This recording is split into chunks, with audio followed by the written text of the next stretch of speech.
Welcome to the Tech Egg. Don't get scrambled. Enjoy the video. In this video, I will show how to remove Audi wheel cap only way. Start by parking on level ground, engage parking brake, and remove hubcap dust with a soft rag.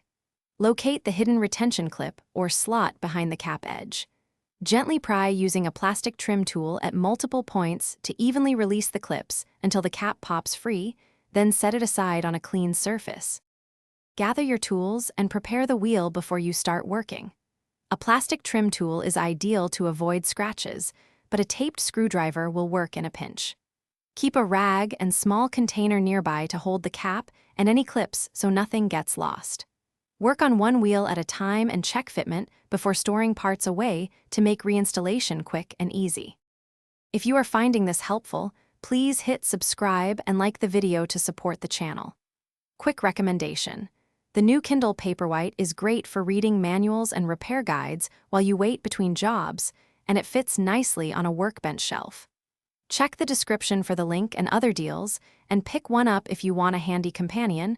Now let's get back to the video. Begin by finding the notch or gap behind the wheel cap where the retention clips sit. Insert your trim tool and gently pry at one spot until you feel the clip release, then move to the next point and repeat. Work around the cap evenly so the tension releases gradually. Once free, lift straight off and check for clipped pieces or debris before cleaning and storing the cap for reinstallation. Thanks for watching. Consider subscribing if I helped unscramble your problems.